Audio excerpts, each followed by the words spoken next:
خيط طار يا العيد كم زغلنا يا حلي طلع لنا وصل للقبض يا حلي طلع لنا. تسمع شباب، تسمع زينب صوت الاخش قد عزيز بويه، تسمع صوت زينب اخ واذا العباس يسولف قال عمتي ابني علي يا ابويا هاي المجيب لا عمتي ابني قالوا ناخيتني. الله اكبر، شايف الاخت من تنخ اخوها والله العظيم يتكسر ظهره اذا نختها. قالوا ناخيتني ترى علوا عليها وناخيتني. قالت خويا ولو شفتني كونك شفمتوني ولو شفتني.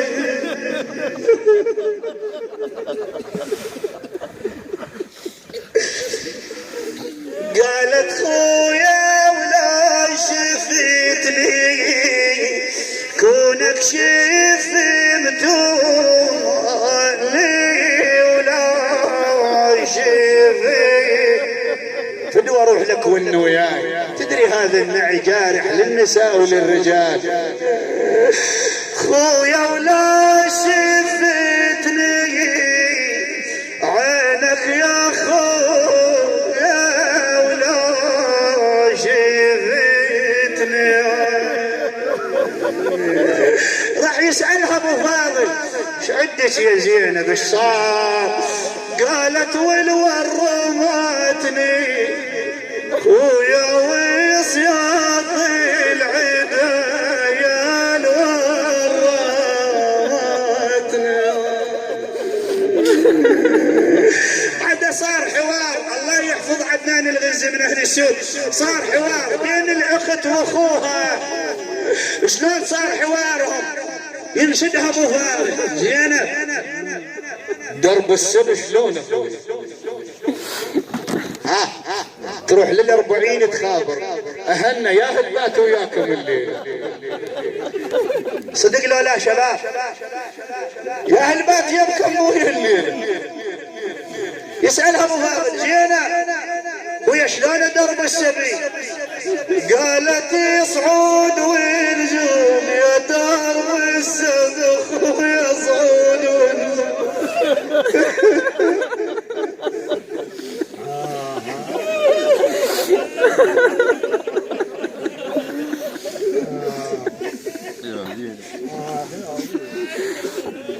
حقها الفاجدة الوليان من الأجنب تجفل حقها زينب. قالت يصعد وينزول يا دار السبخ ويا صعد وينزول. مو هين يا ابو فاضل. سألها بعد زينب طبة الشام شلونها؟ شلونها طبة الشام؟ ايش قالت؟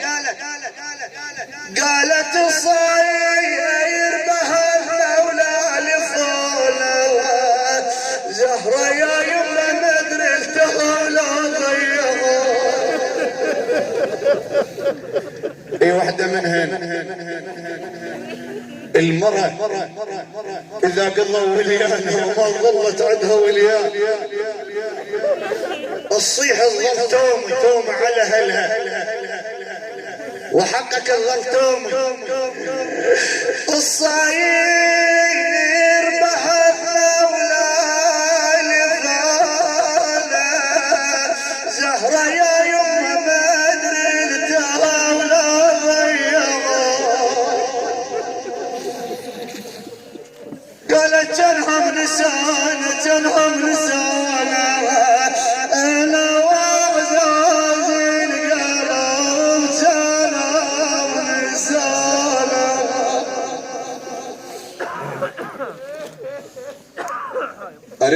ارد لك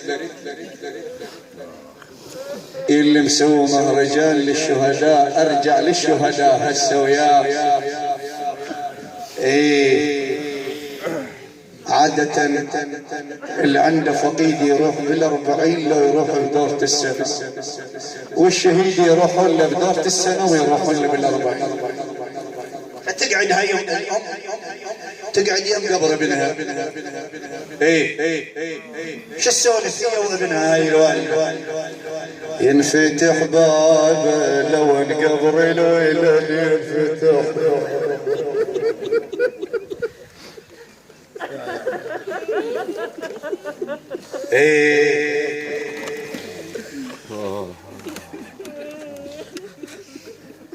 ينفتح بابه لو القبر الولد ينفتح بابه.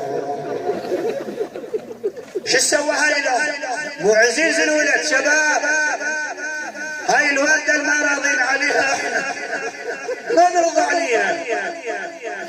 قالت وكنيسة تراب وكنيسة تراب وجيب العزاء وكنيسة تراب. عدها بعد عدها قلبها ما يشوف. قالت واسمع جوابه واسمع جوابه وسايل الولاد واسمع جوابه.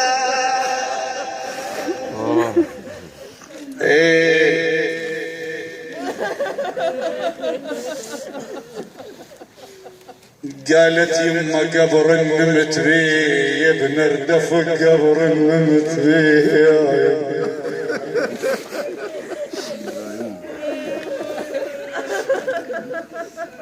على راحتنا يستاهلون الشهداء ابوي. قالت قبر اللي مت بيه قبر اللي مت بيه يما اردفق قبر اللي مت بيه.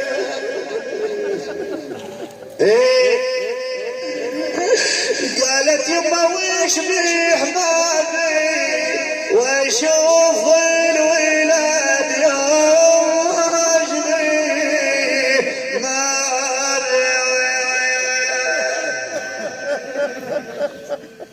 لا دول جماعة من أهل الصويرة عندهم همر الشهيد اللي قريته ذاك اليوم عندكم هنا ضربتهم الطيارة اخرب بيتي مقطوع الشهيد بالنص جايبينها بس نص لها.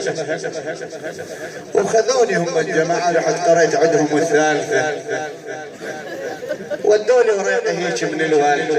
قالت تريد تنعالي ترى وداعت الحسين هذا الولد على 6 بنات ما عنده غيره ما ظلت عنده لا بعد ياهلي يشيعني اذا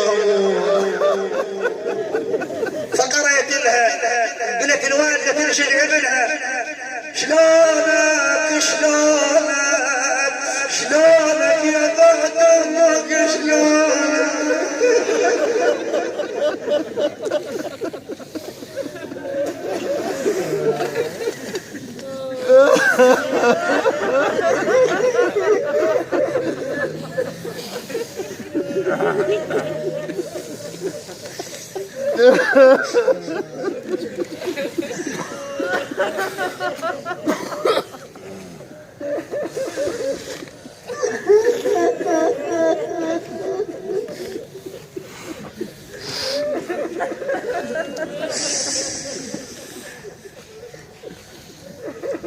الله يساعد قلب الفاقد ابوي، الله يكون بعونه ان شاء الله. ما ينحمل فراق الولد والله العظيم ما ينحمل مو هين. الله يعطيهم الصبر الله يكون بعونه. شلونك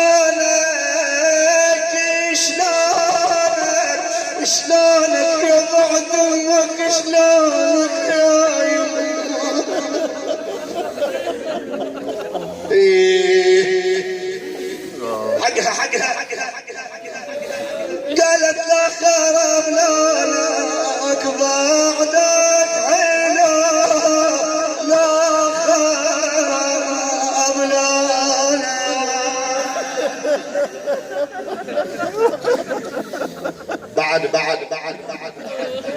بعد حتى اخواننا الشعراء يسالون الله يبارك فيك. لو انا ادري تروح عني بلا وداع يا اخوي.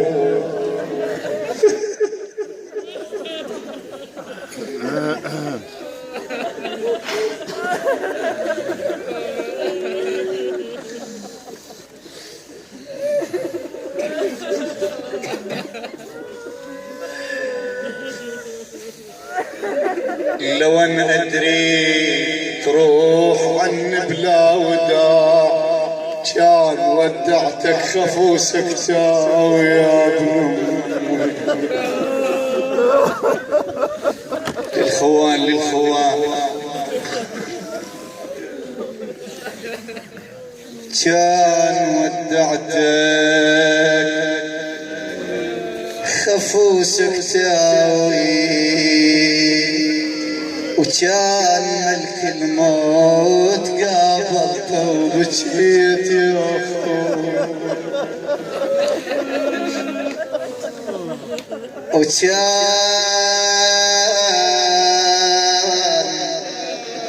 ملك الموت قابلته وبكيت وقلت له ليش اخذت اعز اخواني.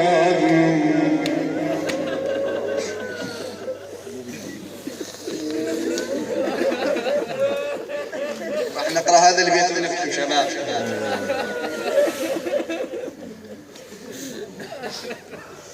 اهم شيء هناك وداع،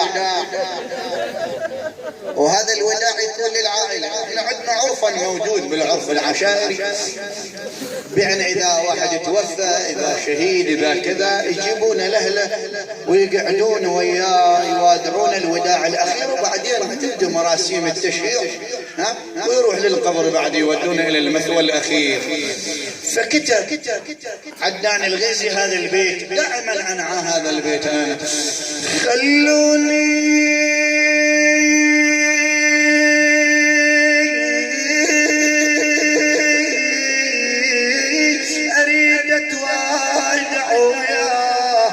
ما هو اليد وحلت للقعدة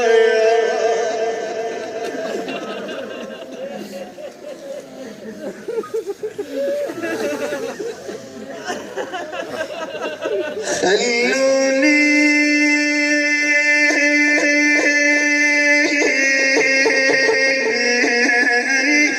أريد أتوادع ويا ما هو اليد وحلت للقعدة وياه.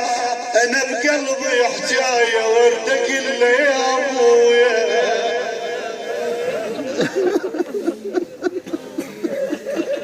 تعب وشقى الوالد، تعبت وسهرت الليالي الوالدة. أنا بقلبي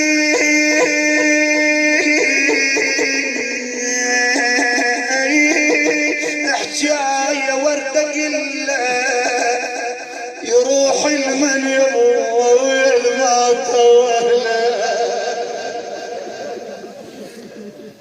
بالأمس كانوا معي